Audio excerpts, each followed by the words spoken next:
أزول في الأول أنسو في سون غار تحريش أمين وثن تذويل نون أول النون أسكين النوية أمس لايا في الثرتيث عندنا نظرة في فرانين غيوانين ذي الكباك أسكين سعيو تقفيلي في ديك النيماني سعر في فرانين ذاكي ذي مدينة اللونغاي ذي الديستريك بوازي جو ترامبلي اسمي ليزا بالعيشة نيويتي دي وكنا نسفهم عندي أشو تيوين غار الثرتيث دونك ليزا بالعيشة أزول في العام أنسو في سم أزول. Azul. Bonjour à tous. Aujourd'hui, dans cette nouvelle partie de notre émission Awal Noun, on va parler politique municipale. On va évoquer justement les prochaines élections municipales au Québec. Nous avons une invitée spéciale aujourd'hui aux origines kabyles du nom de Lisa Belaïcha qui est avec nous au plateau. Donc bonjour encore une fois. Bonjour. Donc Lisa Belaïcha, vous êtes une candidate jeune, ambitieuse, pleine d'énergie. On vous a vu notamment ces derniers jours très présente dans les réseaux sociaux, dans les médias sociaux aussi, mais on vous a vu aussi sur le terrain. Vous faites du porte-à-porte quotidiennement. Donc c'est de là qu'est venue l'idée de vous inviter, de savoir un peu plus sur vous. Donc qui est Lisa Belaïcha? Donc je m'appelle Lisa Belaïcha, je suis née à Tizi Ouzou en 1999. En 2003, avec mes parents et mon frère, on a immigré au Québec directement à Longueuil. Donc la majorité de ma vie, je l'ai passée dans la ville de Longueuil. J'ai fait mes études primaires, secondaires. J'ai étudié en justice et société au Cégep de Maisonneuve à Montréal. Et puis actuellement, je complète un bac à l'université McGill en sciences politiques et études québécoises. Et j'ai 22 ans. Lisa Belaïcha, avant d'avoir décidé de faire ce saut vers la politique municipale, est-ce que Lisa Belaïcha a fait du mouvement associatif ou du bénévolat ou même des activités communautaires? Oui, tout à fait. Je dirais que depuis que je suis adolescente, je me suis toujours impliquée à différents niveaux. D'abord, quand j'avais 14-15 ans, j'étais représentante des élèves sur le conseil d'établissement de mon école secondaire. Ensuite, moi, j'étais une jeune plutôt créative qui aimait beaucoup les arts. J'écrivais beaucoup de textes, quand même engagés. Et il y a une enseignante qui avait démarré un projet qui s'appelle les Semeurs d'étincelles pour aider les jeunes à réaliser leurs rêves. Et moi, j'avais écrit que je souhaitais enregistrer mes textes. Donc, elle m'a encouragée à aller à la Maison Quelque part, qui est un organisme communautaire qui donne des services et des ateliers aux enfants et aux adolescents. Et ils ont un studio d'enregistrement très professionnel. Donc, je suis allée là-bas pour enregistrer mes textes. Et je me suis impliquée dans différentes activités. Je suis même devenue représentante des jeunes sur le conseil d'administration et dans la dernière année, présidente du conseil d'administration jusqu'à ce que je sois candidate justement. Et je dirais que tout au long de mon adolescence, de mes diverses implications, mes parents m'ont toujours encouragée à aller de l'avant. Et ça fait toute la différence parce que quand on sent qu'on est appuyé et encouragé par nos parents, ben on continue toujours à aller de l'avant et à essayer de faire plus et de faire mieux. J'ai suivi un petit peu votre vidéo de présentation. J'ai suivi surtout le passage où vous dites qu'il y a 4 ans, vous veniez à peine d'obtenir le droit de voter. Et aujourd'hui, vous vous retrouvez dans la liste, dans la course aux élections municipales à Longueuil, dans la liste de Coalition Longueuil qui est menée par Catherine Fournier, députée indépendante à l'Assemblée nationale. Donc, moi, la question qui me vient à l'esprit, en fait, pourquoi vous avez choisi de franchir ce cap vers la politique durant ces élections municipales? Pourquoi n'avez-vous pas attendu quand on sait que les élections provinciales sont pour bientôt, dans moins de 9 mois? Pourquoi cette préférence pour les municipalités? Je dirais que ça fait plusieurs années que la politique m'intéresse. J'ai toujours eu ce désir de m'impliquer dans la société, de m'impliquer au niveau politique parce que je crois que c'est là qu'on peut amener de grands changements, d'amener des idées nouvelles, d'améliorer la vie des citoyens. J'ai choisi la politique municipale parce que moi j'ai travaillé comme attachée politique pour justement Catherine Fournier qui est députée à l'Assemblée nationale. Donc j'ai déjà une certaine expérience en politique. Et pourquoi la politique municipale? C'est vraiment parce que j'ai réalisé qu'au niveau municipal, on peut à la fois répondre à des enjeux qui sont municipaux, donc qui sont dans la vie quotidienne des citoyens, mais également à des enjeux nationaux et même internationaux. Donc quand on pense par exemple à la crise climatique, qui est un enjeu international, les municipalités, elles ont des pouvoirs pour justement répondre à la crise climatique.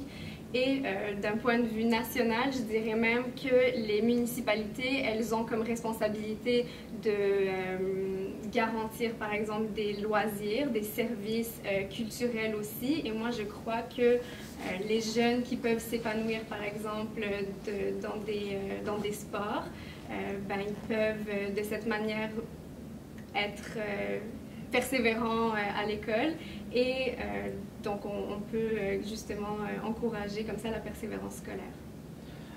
Lisa Belaïcha, si vous venez à être élue lundi prochain comme mairesse dans le Boisé du Tremblay, bien sûr ce qu'on souhaite aussi, donc quelle est les priorités de Lisa Belaïcha dès qu'elle entamera son travail pour son district? Je dirais que la priorité, c'est de préserver l'environnement dans mon district parce que, comme le nom le dit, le Boisé du Tremblay, c'est qu'en fait, dans mon district, on a un boisé important, deux principaux boisés, donc le Boisé du Tremblay et le Boisé Roberval, qui sont des boisés qu'il faut protéger, donc qu'il faut protéger pour éviter qu'ils soient rasés, pour qu'il y ait de la construction immobilière. Donc, je dirais que ça, c'est dans mes priorités. D'accord. Quand on parle programme, justement, j'ai suivi un petit peu votre profil sur les réseaux sociaux. J'ai vu que vous donnez beaucoup d'intérêt pour l'environnement, surtout dans le contexte actuel où il y a la conférence mondiale sur le climat, la COP26 notamment, à Glasgow en Écosse, où les dirigeants du monde entier se réunissent quotidiennement, régulièrement durant cette semaine, afin de trouver un pacte ou un compromis mondial sur l'environnement pour réduire les gaz à effet de serre et aussi stopper la déforestation. Donc au niveau municipal, quelle est l'approche que vous allez imposer pour justement remédier à ce problème au niveau local? Nous, à Coalition Certainement, Longueuil, vous avez une approche particulière à mener. Oui, même très ambitieuse, je dirais, parce qu'à Coalition Longueuil, on s'est engagé à protéger 1500 hectares d'espaces verts dans la ville. Donc, c'est à peu près 12% du territoire. Non seulement de les protéger, mais de les protéger à perpétuité. Parce qu'on pense que ça ne devrait pas être une question politique de protéger l'environnement. On souhaite aller chercher des statuts légaux qui empêcheraient éventuellement une nouvelle administration dans les années à venir de en fait, supprimer ces espaces verts pour qu'il y ait encore une fois, par exemple, de la construction immobilière. Donc ça, c'est un pouvoir que les municipalités, elles ont et que nous, on tente... Tout à fait, tout à fait. Donc, c'est un dossier de champ de compétences des agglomérations. Donc, c'est une question qui nous tient tous à cœur et c'est la responsabilité de tous de préserver l'environnement. Sur un autre registre où justement c'est un dossier qui attire beaucoup de gens actuellement et la polémique s'est enflammée durant les 2 derniers mois, notamment à l'Assemblée nationale, mais aussi au Parlement fédéral, où on parle de la crise du logement. J'ai vu aussi les statistiques qui disent qu'il y a 2000 familles qui cherchent un logement social à Longueuil. Donc, et j'ai vu aussi Mme Fournier évoquer ce sujet à plusieurs reprises durant les séances de l'Assemblée nationale. Mais comme on l'a dit, c'est un sujet d'agglomération, de compétences des municipalités. Quelle est justement l'approche que vous allez adopter pour au moins arriver à un début de solution pour ces familles qui attendent un logement social depuis des années? Nous, en fait, on propose dans la première année de mandat de tenir un sommet sur l'habitation, un sommet pan-québécois.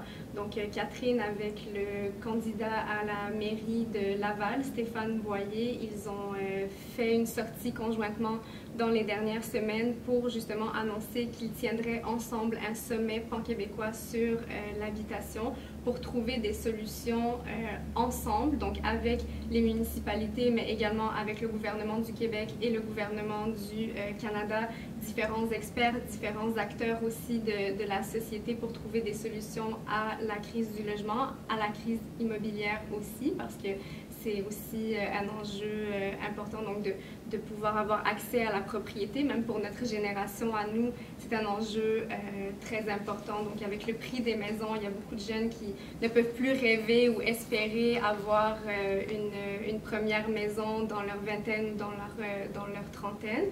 Donc ça, c'est important pour nous, mais nous assurer aussi que les nouvelles constructions de logements soient adéquates pour accueillir des familles, parce que souvent, on va faire des nouvelles constructions et ça sera des logements pour 2 ou 3 personnes, mais c'est important aussi d'avoir des logements pour les familles de 4, de 5, de 6 personnes, et c'est souvent ces familles qui ont de la difficulté à trouver un logement.